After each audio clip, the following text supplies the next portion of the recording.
So with the 8th year anniversary basically being over, I wanted to take a video to talk about everything I would have changed for the 8th year anniversary and talk about how I think it kinda missed in a couple areas. But I do want to specify this before we get into anything. 8th year anniversary was a very good celebration. I would say it was the third best celebration in all of Dokkan, only following Worldwide Download Celebration 2022 and then the 7th year anniversary. But I think the main reason 8th year gets hate is because 7th year anniversary was the anniversary prior to it. So you would think 8th year would only get better because it's the next anniversary. But I don't know, man. 7th year anniversary was just something else, right? Like we had that Part EX, which gave us the Super Saiyan 4's EZAs. That was crazy. We had the global EZA for the full power Super Saiyan 4 Goku. And on global, we had the level 999 raid. So 7th year anniversary, like it was just so stacked, you know, and you compare it to the 8th year anniversary. 8th year anniversary does feel just a bit disappointing, but still, it was a good celebration. I just think they did miss in a couple parts. So my first issue with it is the free-to-play units. Now, the design for the free-to-play units were not good, but that's not what we're going to be talking about. We're going to be talking about how there's only 2 free-to-play units. So every anniversary prior to 8th year gave us 1 free-to-play LR and then 2 free-to-play TURs. But for some weird reason for 8th year, they decided to only give us 1 free-to-play TUR, which I think was really stupid. Because for these gacha games, free-to-play characters are very important, like very, very important. Because, you know, you spend 2,000, 3,000 stones on a banner, you get shafted, right? I mean, it happens, you know, I'm sure a lot of you've gotten shafted before. But for free-to-play units, you're always securing the rainbow, you know, the max super attack level. You just go to the story event, you grind them up. So especially if they're hype and good free-to-play units, they're very important for these gacha games. So I think just completely removing one of them from arguably the biggest celebration in all of Dokkan, I think was really stupid. But let's just say in a perfect world, we did get another free-to-play unit. I would have chose a Super Baby 1 as the option. Now, I chose Super Baby 1 because obviously he's on, you know, GT bosses, or he has like the GT theme, which was kind of a theme for this celebration. I don't know why they didn't really buff it that much. I mean, we got the band unit Ice and Nova Shenron. We got obviously GT Duo, but other than them, GT got like no representation during the celebration in terms of new units. Like the EZAs, most of them were centered around Majin Buu Saga or Spirit Bomb, but none of them had like a GT correlation.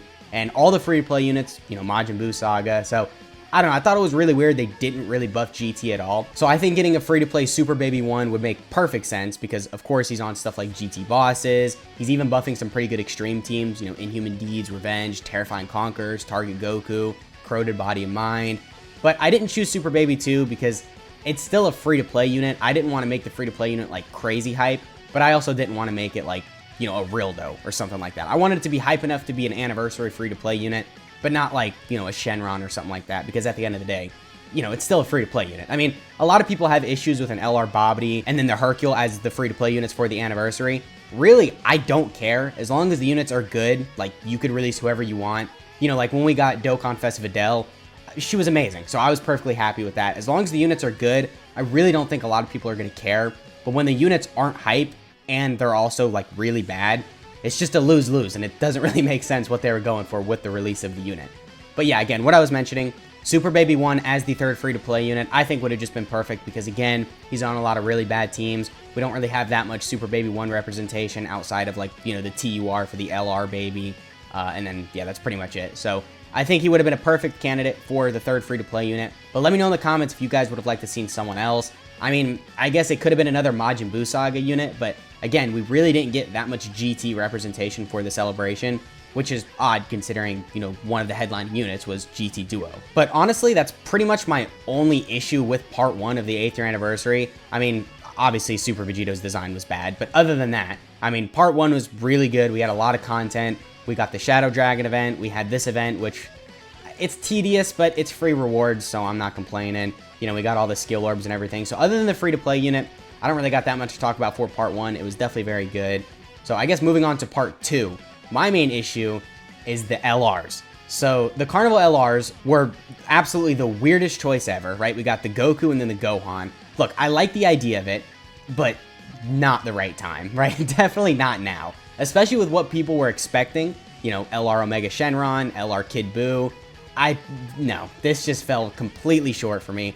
Again, I love these units. I think the idea behind it was really good, but the timing could not have been worse. Like this Gohan, I mean, Truth has been saying it a lot. This guy has like no hype around him. I mean, Carnival LR Goku, he's got a little bit of hype. I mean, it's a Goku, but still, I don't know. This release was just really weird. you probably already know what I'm going to say. It should have been an LR Omega Shenron and then an LR Kid Buu, right? I mean, I know we just got an LR Omega Shenron, so, you know, you could argue, oh, well, they wanted to wait till Tanabata. I don't care. I really don't care. It should have been Anniversary, because imagine that. An LR Omega Shenron and then an LR Kid Buu. We don't have an LR Kid Buu, so I can't really pull him up. Or I guess we could just pull this guy up. But getting an LR Kid Buu and Omega Shenron for part 2 of the 8th year anniversary would have just been extremely hype. A lot of players were anticipating it. You know, obviously, they're really hype releases. It's an Omega Shenron who, again, fits the theme of GT bosses. And then Kid Buu kind of fits the Majin Buu Saga theme. So it would have just been perfect for the anniversary.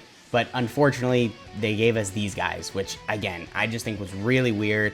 Not saying they're bad, not saying they're bad choices. Well, yeah, I am saying that. They're bad choices for the 8th year anniversary. But maybe release them, like, later down the line. I don't know, maybe a New Year's Dual Dokkan Fest or something, but not here in this point. Because, again, these guys would have just been way more hype. Now, for part 3 of the 8th year anniversary, I really don't have much to say about it. I mean, maybe a little bit more content here and there, but other than that, I would say it was pretty good. Obviously, we got this event coming soon. Really solid event. We got the burst mode for these Dokkan events. Really good. Burst mode's always fun. The 5th year fusions EZA, probably the highlight of the anniversary for a lot of people. They're insane. I mean, Chain Battle, I guess, is good. And then, you know, more stages of the Shadow Dragon event. These guys EZA, which should have been better, but, you know, we won't talk about that in this video. So part 3, don't really got much to say. But then for part EX, so you'll notice there is no part EX, right? 7th year anniversary had a part EX, and then 8th year anniversary just didn't. I thought that was really weird. It's like they were setting themselves up for failure. I don't know why you would do part EX for one celebration and then just get rid of it the next anniversary. But again, let's just, you know, close your eyes. Just imagine, perfect world, we did get a part EX for the 8th year anniversary. What would I have liked to see? Well, I'm glad you asked. I would have liked to see an EZA for the physical Kid Goku and then the GT Vegeta. So I know these guys aren't insanely old, but look, that doesn't really matter. They're bad. They need EZA, is what it is, right? And they would have fit the theme of GT because, as I mentioned, we really didn't get that much GT representation in this celebration. I mean, of course, we did get GT Duo, but that's only one unit. Well, technically, we did get Ice and Nova Shenron, but let's be honest. Are you ever going to use them? No, they suck. So I think getting EZAs for, you know, the GT Vegeta and then the GT Kid Goku would have been really good. Again, they kind of need EZA. They're just simply not good enough. They can do solid damage, but without crits or additionals, it's not like solid damage because it's just damage by itself. They are Rainbow Orb Changers as well, so they would have been really useful for a lot of different teams. And again, I think they would have just been a good EZA. So now moving on to the final part of the video, I did a community post yesterday asking what you guys would have liked to have seen change for the 8th year anniversary. We got a couple comments, so I'll briefly go over these really quick, and then we'll just call it a video. So Oscar says, I would like something that, for example, if you have a card at Platinum, the card will unlock a new slot for Platinum Skill Orb, or even further, if you have the card full level 10 links, or another slot for level 10 Skill Orb. Yeah, I completely agree. I think more Skill Orbs would be a very good addition to the game. Equipment is very prominent in Legends, and equipment is kind of the Skill Orbs of, you know, Legends. But equipment is very important in Dragon Ball Legends, so seeing how I mean, it matters in Dokkan, but you don't really need to have Skill Orbs on a unit for you to be able to take on these difficult events. But I think getting like even crazier Skill Orbs, for instance, like you mentioned, if you have a card full level 10 links, I think would be a really good idea. So I definitely like that. Era says right now I got LR GT Duo from one ticket. Damn, on a single? Yeah, that's pretty crazy. And then you're going to buy Z Duo for coins in Tanabata. Yeah, that's probably smart. I think Z Duo is probably worth your coins.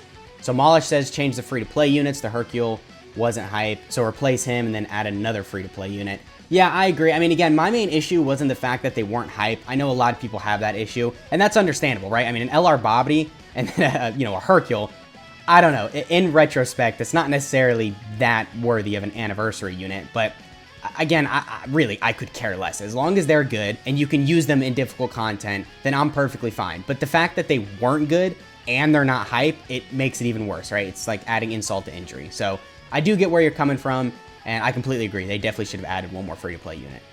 And then Gogeta Uchiha says, remove the Majin Vegeta portion of the free-to-play in LR Bobbity. Wasted animations on a bad free-to-play unit.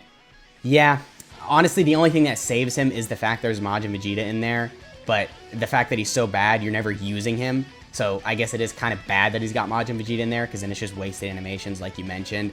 Yeah, that's understandable. Again, the fact that he's so bad, it makes it even worse, right? Because these free-to-play units, I would say, was the major L of the anniversary. Because no part EX, it sucks, but, I mean, you know, we could get over it, right? It's just we're missing out on a couple EZAs. We'll get it eventually, whatever.